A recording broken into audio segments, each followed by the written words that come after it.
He did it.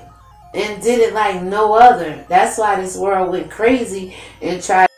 Shalom and welcome to switch everything up to Christianity. They did not want our ancestors to remind us about the magnificent day when the Lord came in the earth and was here those 3 years. I'm telling you. So it goes on to say 24. Then he which had received the 1 talent came and said, Lord, I know thee that art an hard man. God, I know you a hard man.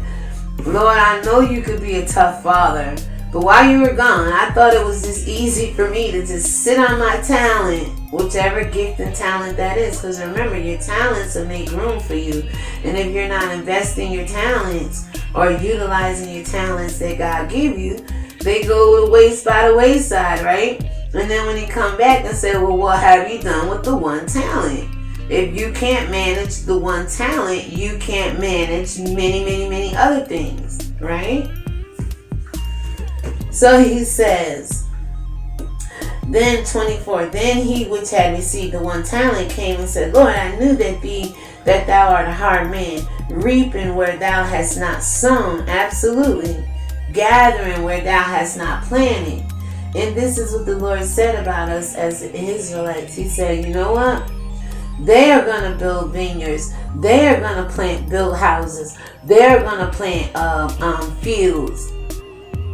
They're going to dig wells. And we eat up there. And it's like they flipped it on us. We dug, we planted, we build it while they sit and reap, right?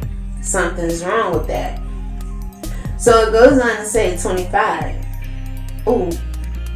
Alright, 24 says, reaping where thou hast not sown, and gathering where thou hast not strawed, or where thou hast not planted. 25. And I was afraid, and went and hid my talent in the earth. Lo, there thou hast that is thine. Here it is, this is yours. What you gave me, I'll give it back the way you gave it to me. 26. His Lord answered and said unto him, Thou wicked and slothful servant, thou knewest that I reap where I sow not, and gather where I have not strawed. 27. Thou oughtest therefore to have put my money to the exchangers, and then at my coming I should have received my own with usury. This is with interest. Listen to what he's saying. 28. Take therefore the talent from him, and give it unto him which hath 10 talents. You see? You see how the Lord is working here?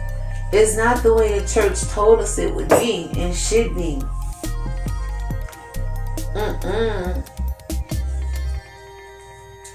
Everybody in the church should have a talent. Have 5, 2, or 1. And doing something with their talent.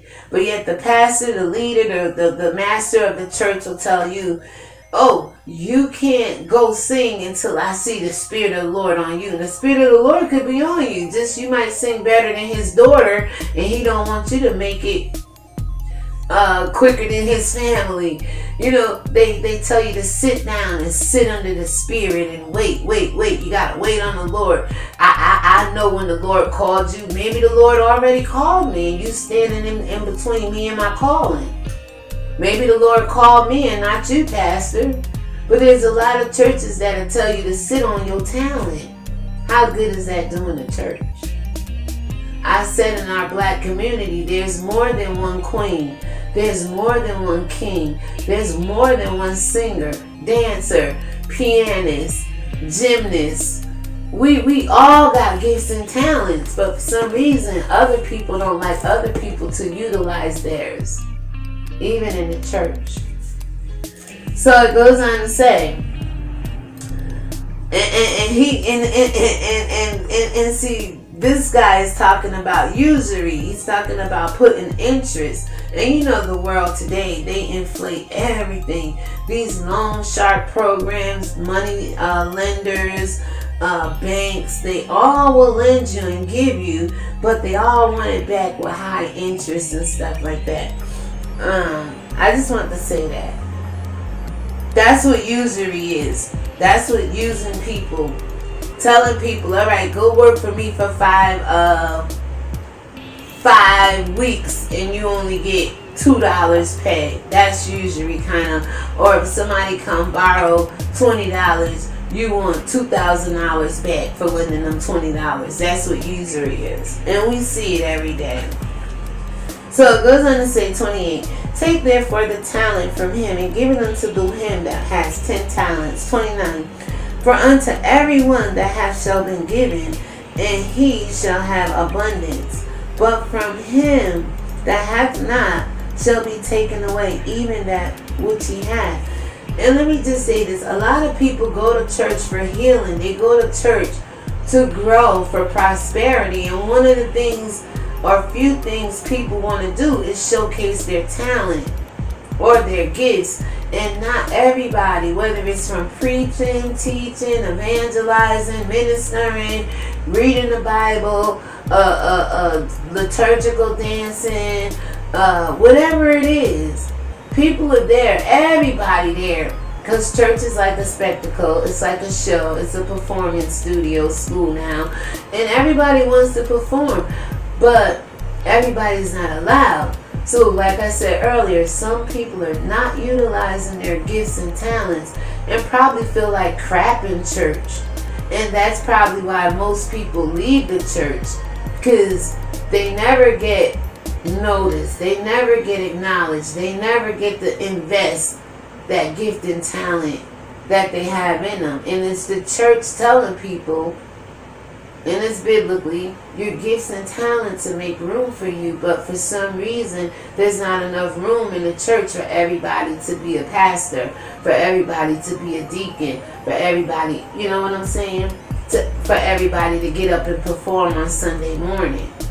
So we got to do something better about that and begin to encourage our children and family at home to invest their talents with safety. Because like I said, I still get a little nervous with social media. We were just talking about investing, and I would hate to get caught up in anything or have anybody take advantage of me. But they got so many apps now where people can sing, be a comedian, showcase all your gifts and talents, really not for free, because every time they get a percentage. You know, they got Spotify, they got iTunes, they have like if you are good with arts and craft, they have Etsy, of course eBay, Amazon. There's so many ways for people to get out there, cutting out the middleman, which is the church. Because you got to remember, if the church puts you on, the church expects you to tithe and pay into their ministry. But does the church tithe and pay into a ministry? I believe most churches pay into the Vatican. That's why the Vatican is as rich as it is. I'm just saying. That's why T.D. Jakes was sitting up there with the Pope. I'm just saying, knowing what Romans chapter 1 say about the Roman Empire. It's weird to me, but we're going to keep seeing what Christ says about these talents, because I want people to utilize their talents. You know, they say you're a Jackie of all trade, master of none. I could do a little bit of everything, but I believe my talent is just to sit, study the word, get it out there the best I can. That's not my traditional job. I come from a world of nursing since 1995. On every level, PCA, home health aide, safety companion, CNA, LPN. And the Lord is speaking to me while all this is going on. Try to find some online RN school and try to get my RN, or even hell, go for a nurse practitioner, go for a doctor. Shit, I'm 53 years old. I can continue education if I want to. And the Lord's been speaking to me about doing another level of nursing. But like I said, I decided to stop at LPN, because as an LPN, you can run your own nursing agency from home, as long as you don't LLC it with an LLC. And if you incorporate it, you need a professional RN on your staff. And as an LPN, you could find nurses and contract them with facilities that's short on staff. And who doesn't need a nurse, right? The agency is called I Love Nursing Relief Agency, INRA. I love is one word. I love like I heart. I Love Nursing, that's IN. Relief, that's R. Agency, right? You know how they said INRA on the top of the Lord's. Some people say INRI, but other people said it was INRA. It's an acronym for him being the King of Kings, Lord of Lords. Well, that's how I feel about my agency once I get it up and running. It's going to be the King of Kings and Lord of Lords of agency, because every facility I know is short, not to be deterring off. Every facility around here, everywhere is short nurses right now. And if I had the insurance in place, you know how many nurses I could be sending out to be essential workers? You know how many agencies, hospitals, nursing homes, private duty are short nurses right now? That's it. You can't go wrong with owning a business like that, because people are always going to be sick, always aging, okay? We're always going to have the elderly with us at any given time. You can't go wrong. So that's what I want to do. But the Lord been saying, oh, go back to school, you know, and do your RN. And I like learning, so it wouldn't be a problem for me to do it at this point in time. Just wanted to share that with you guys. Alright. Like I said, I just don't sit over here and read the Bible and go crazy. Some people say when you spend this much time, CC, with the Lord, you crazy, like you depressed. No, I said if you spend this much time with the Lord, you won't be out there bat-ish crazy. You won't be out there depressed and sad and filled with sorrow. Then we just read, well done, my good and faithful servant, enter into the joy of the Lord. And if you go over to Nehemiah 8 and 10, it says the joy of the Lord is our strength. I can't not enter into something like that when it's free, you know. Just gotta obey and be obedient. Just gotta do the best we can. Encourage one another. That's what a real believer says in this Bible. We exalt, we edify, we encourage, we comfort one another in the admonition of the Lord. I wouldn't be a real child of God if I didn't comfort you with this word. And that's just not me. We are all charged to do this. Christ didn't say just the pastors, just the apostles, just the preachers, prophets, teachers go out and preach the gospel of the kingdom of heaven, because I told you he didn't speak about the kingdom of the gospel of Jesus. If that was true in Matthew 25, he would have said, then shall the gospel of Jesus Christ be likened unto 10 virgins. He said, then shall the kingdom of heaven. He never preached the gospel of himself. Anywhere you look in his Bible, CC, he said, I'm about my Father's business. So why would he charge us to go out and preach him unto all the earth so every ear could hear? He didn't say preach the gospel of Jesus. Paul did. And we're going to get into Paul, because Paul said a lot. I can't wait till we get into that book of Acts. We get in there. But yeah, so it goes on to say, let's finish reading, y'all. 30. And cast ye the unprofitable servant into outer darkness. See, the useless one.